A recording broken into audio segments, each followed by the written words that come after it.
Muhammad, sholat itu adalah zikir. Jadi sholat yang sekarang ini jenta-jentit itu sepertinya nutup kebenaran sholat yang seharusnya.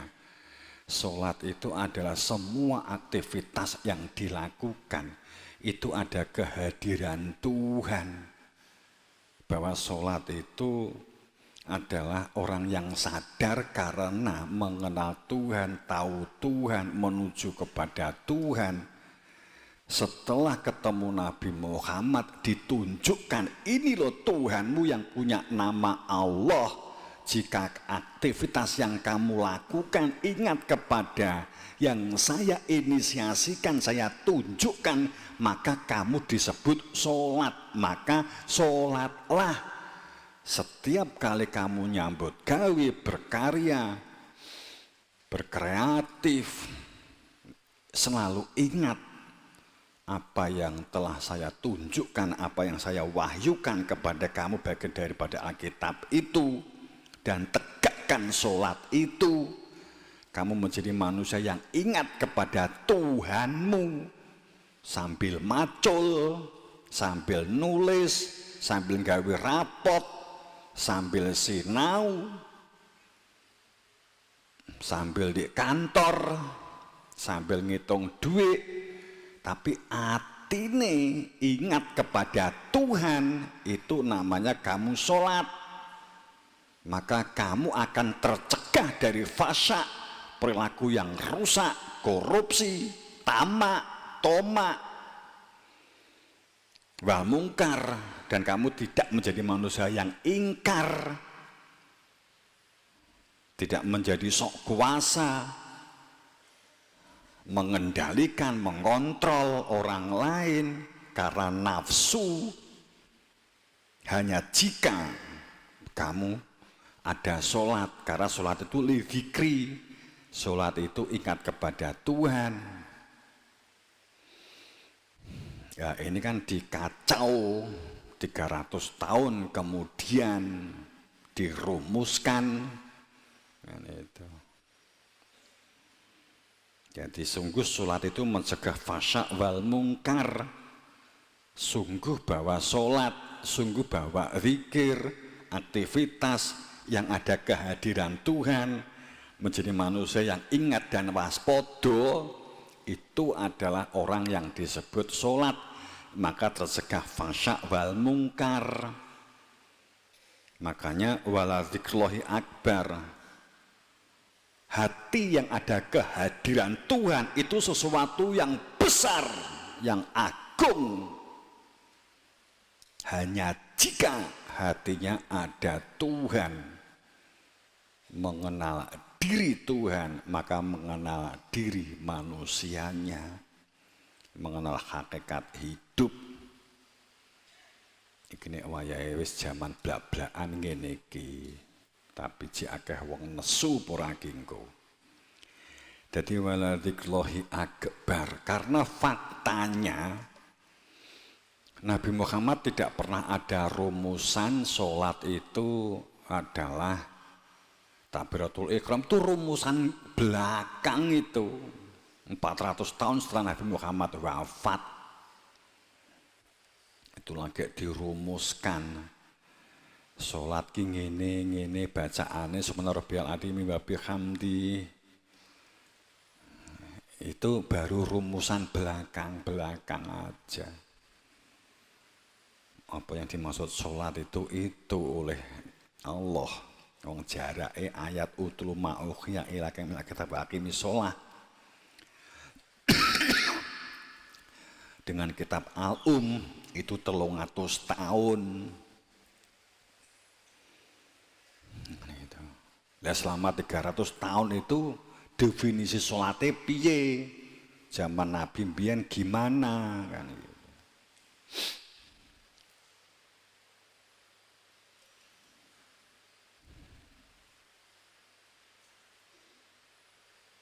Maka tutupannya kan wallahu ya'lamu ma tasnaun. Tempat tinggalnya orang yang ingat kepada Tuhan itu di jero ati. ora ndek nggone bengokan nganggo speaker Allahu Akbar, enggak. Maka dikatakan wallahu ya'lamu ma tasnaun, lembut di jero ati. Di atimu kuwi nek enek Gusti Allah, maka itulah ya'lamu, ilmu yang menghidupkan hatimu.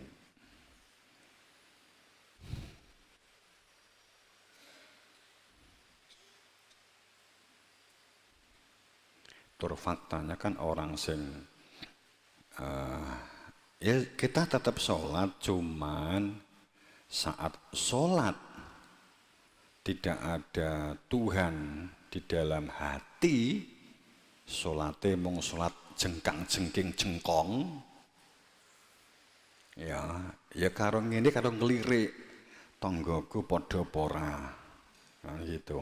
Aku wis entuk lem-leman pora.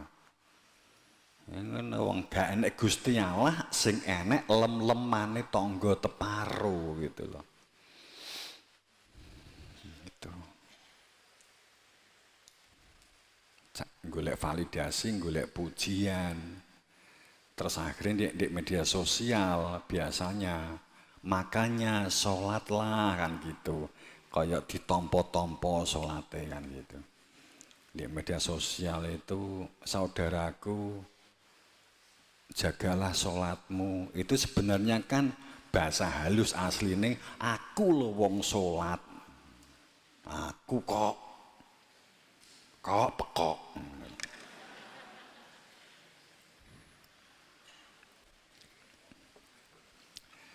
Tapi bahasanya dihalus, nah, saudaraku sholatlah kan gitu.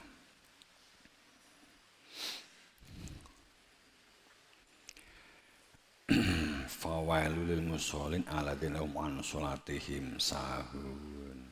Setiap kali berbicara sholat itu berbicara tentang batin. Fawailul lil musholin, cilaka wong sing sholat. Sopo? Balik neh batin sahun. Jadi orang kok ngene loh, celaka orang sholat, yakni orang-orang yang tidak mengerjakan itu nggak enak istilah ini. Istilah fa'la sholah, ghairil fa'la sholah nggak enak. Sing enak itu an sholatihim sahun. Sahun itu balik di batin lagi. Artinya bahwa celaka orang yang sholat. Ketoke nyambut gawe, ketoke ya kanggo Gusti Allah pangeran, akan tetapi sahun ki apa? Orang yang tidak punya peduli, kejem kepada orang lain, tidak mau tahu dengan kefakir miskinan, tidak mau tahu dengan repotnya saudaranya. Itu disebut sahun. Celaka orang yang sholat tapi dia ini mentalan, kejam, orientasi kekuasaan, serakah, korupsi.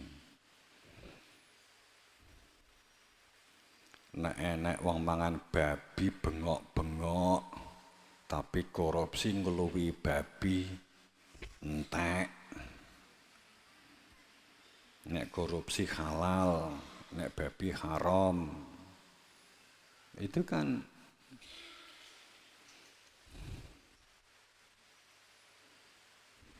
korupsi kaitannya dengan kehidupan sosial. Nek babi gampangane ya, podo-podo harame. Tapi babi kan untuk diri sendiri. Tapi nek korupsi kan pengaruh sosial. Berarti berat mana? Berat korupsi. Wong korupsi dilakoni, akan tetapi terus posting wong sing dolanan kiri karo babi. Menungso ki jemewer.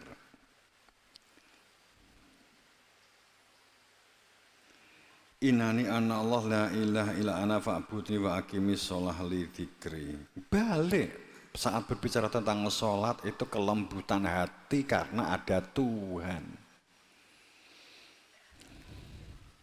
Jadi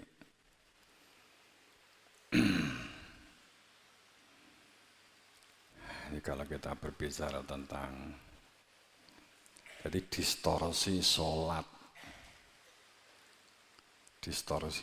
setelah 300 tahun itu menghilangkan adanya sebuah ilmu yang menutup adanya sebuah ilmu yang menunjukkan keberadaan Tuhan di semua aktivitasnya itu bersama dengan Tuhan itu dihilangkan.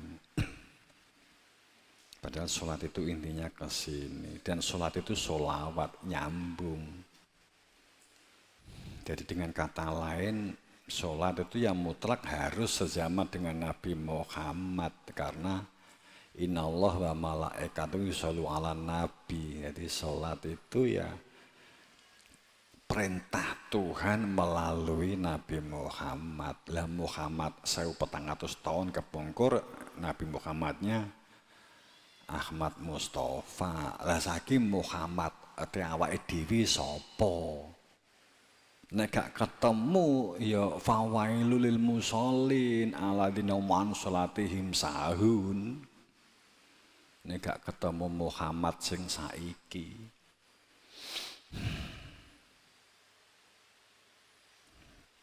Nah itu. Iki wis blak lho ya.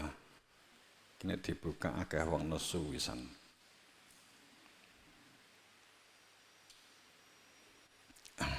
Tapi kita kan tidak bermaksud skeptis, kita bermaksud membuka mindset gitu loh. Ngerti-ngerti ya Nabi Muhammad ke Imam Syafi'i itu jaraknya jauh. Dan kemudian yang berhak membuat syariat, membuat fikih, aturan, apalagi mengenai sholat, tata carane, zakat, jumlah tata carane, poso, jumlahe poso. Wong di Quran tuh gak enek 30 dina. Enake ayaman makdudat. Beberapa hari yang ditentukan. Ya yang kalimat ayaman makdudat, ya makdudatnya ini haknya Nabi Muhammad. Jumlahe piro? Di dalam Ramadan ki piro posomu, itu hak wilayahnya Nabi Muhammad. Terus kabeh rumangsa dadi Nabi Muhammad nggawe 30 maut kabeh akhirnya kan.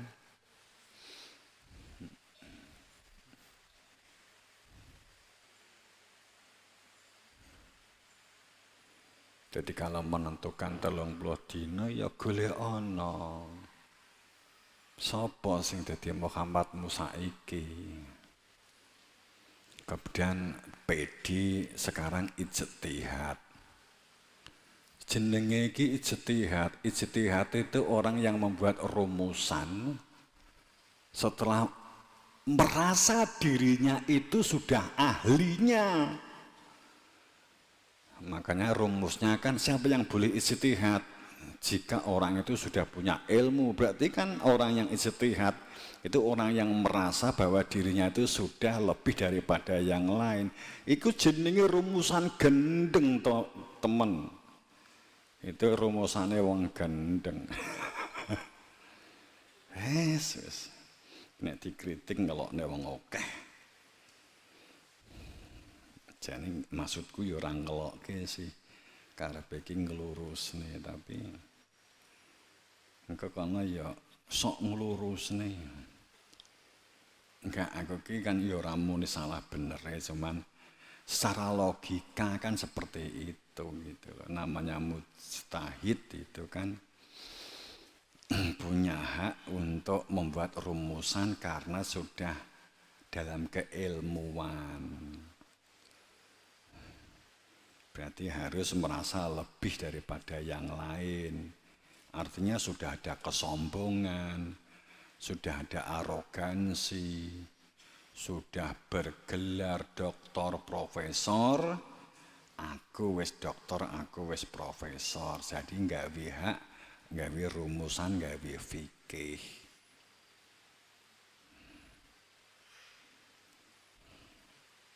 Kan logika itu aja yang kita coba bongkar.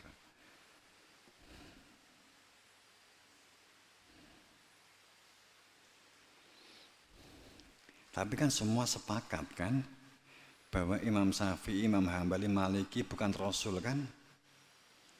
Iya kan? Berarti kalau dia membuat fikih kan ya berarti dipertanyakan kan? Seharusnya lo ya begitu. Ning ojo nyalahke, cuman kita ngajak rasional. Kita ngelentek topeng yang sudah terlanjur melekat menyatu dengan kulit itu sakit teman-teman.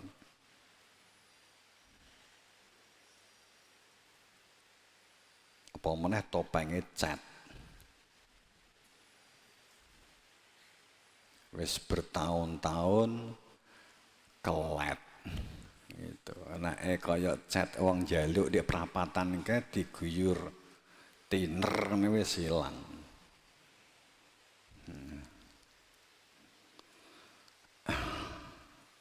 Ngono wae iki nek diteruske kuwi ya terahno ya kudu mbuka. Engko dikira skeptis. Padahal kita enggak skeptis, kita ngelokke wae.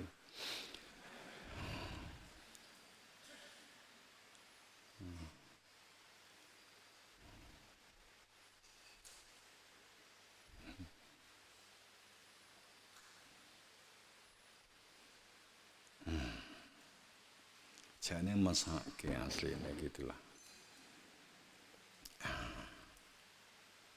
Jadi itu ya, jadi sholat itu seperti itu.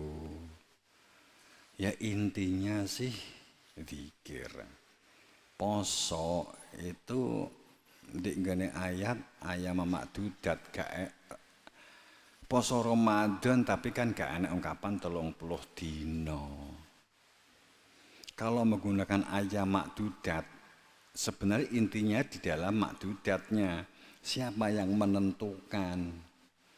Tapi kalau menggunakan ayaman, berarti nawu sorof, berarti poso iki cukup 3 dino, tapi awas nek ikut 3 dino. Artinya bahwa pada saat menggunakan nawu sorof itu memenuhi kaidah jamak. 3 dino itu sudah memenuhi kalimat ayam.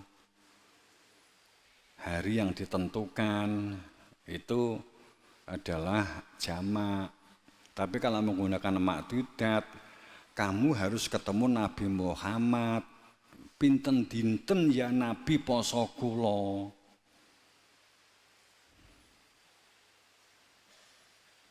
Itu ben orang beda, bisa jadi beda. Si A mungkin cukup seminggu, si B 10 dino, si C 2 minggu, si D terus nek Malang piro? Ngono umpamane cabang. Oh, Malang 2 wulan, umpamane kan gitu.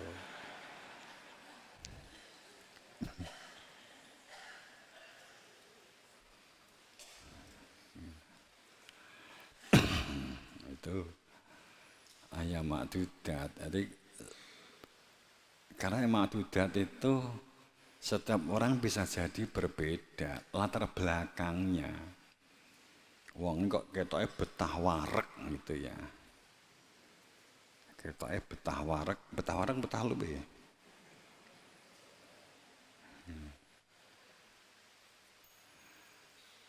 Biasanya itu berkaitan dengan masalah kanuragan. Kayak Sunan Kalijogo itu posone 2 tahun. Saat sowan gurune poso kula pinten dinten ya Sayyid, gurune saat itu di India. Oh, 2 tahun itu bukan karena kuat posone enggak, tapi karena memang seneng lelaku. Sunan Kalijaga itu seneng lelaku. Sehingga posone hampir 2 tahun. Melake 40 dina. 40 mbang. Lah dicakne ngono apa piye? Manut aku. Oh, poso 3 dina sing nyuwun ilmu wis jelong-jeling.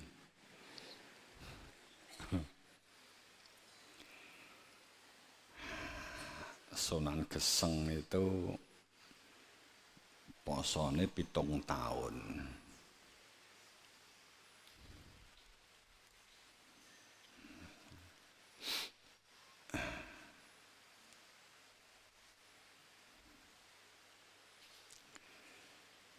Zaman mukmin kan wis simpel. Nah, zaman Nabi Muhammad itu rata-rata 17. Nek pada saat menjelang perang itu 3 dina. Kadang hanya sehari.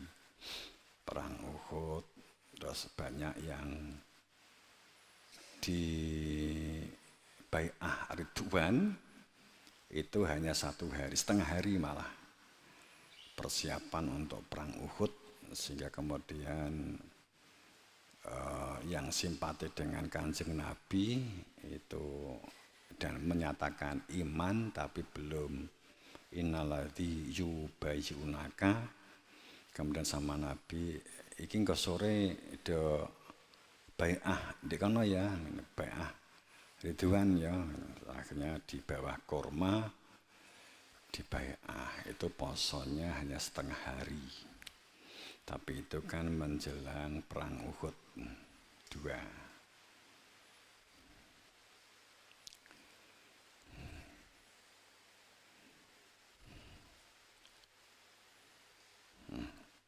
Itu sekilas berkaitan dengan ini kan untuk kita ya.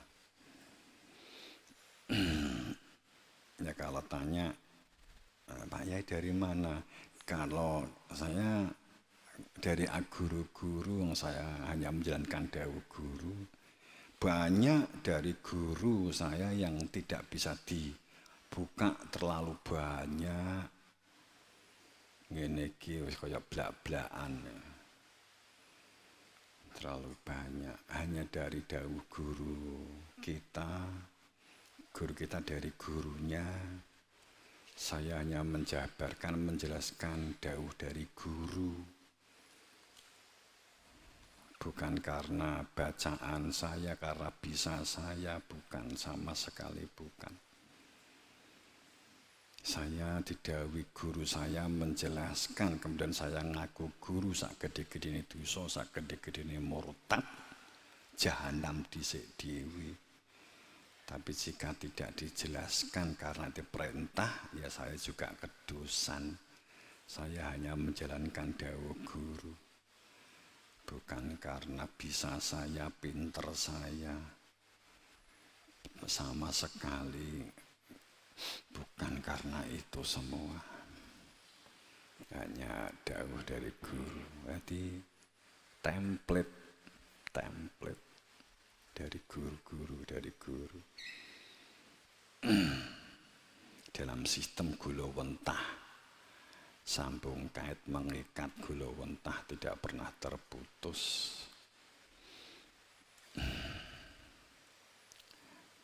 Semoga dalam ridho, dalam maghfirah, dalam ampunan kita bangun bebarengan dan kebersamaan serta kekeluargaan.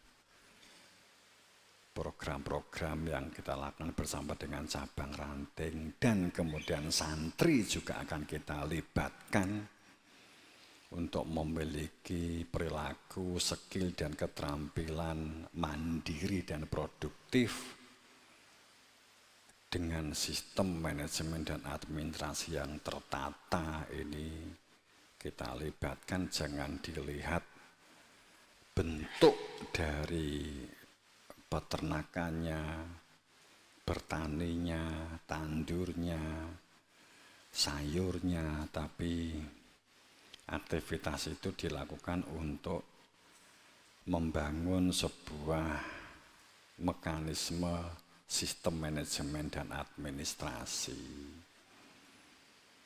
Jadi jangan dilihat karena sayur mayurnya, tapi mencatat panene piro, sing diunting piro, yang diletakkan di waseda piro, yang diletakkan di Bu Titik piro, yang diletakkan di dapur piro, ada sisa berapa,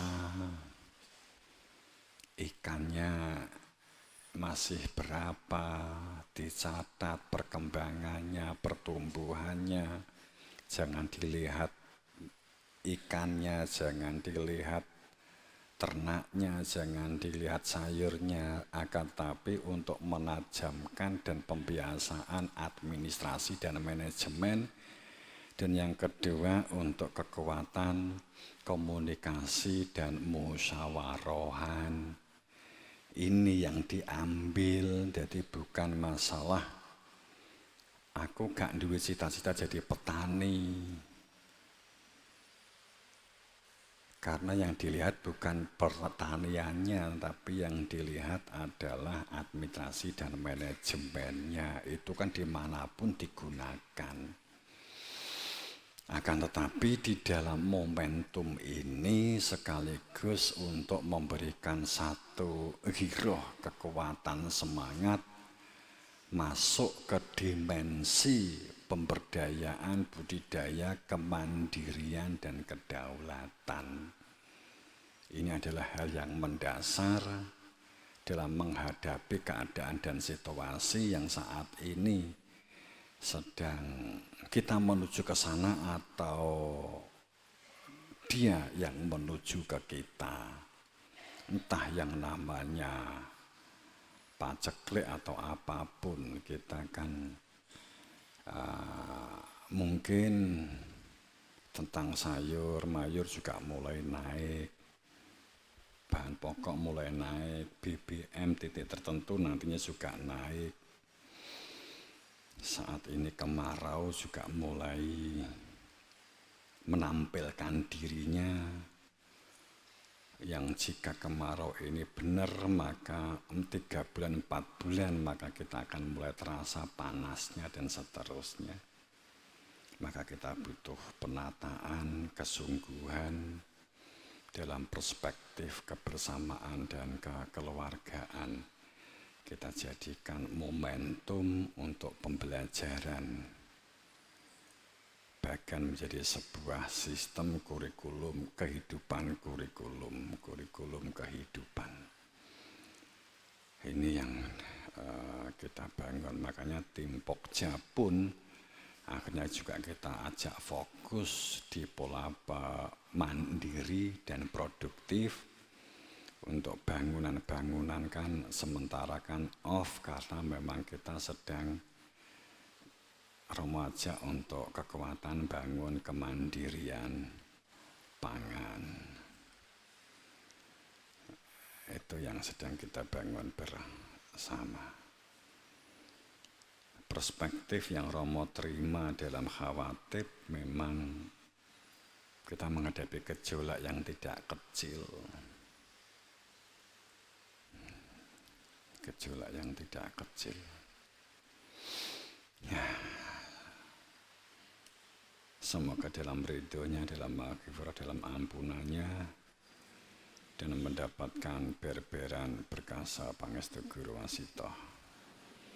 Assalamualaikum warahmatullahi wabarakatuh.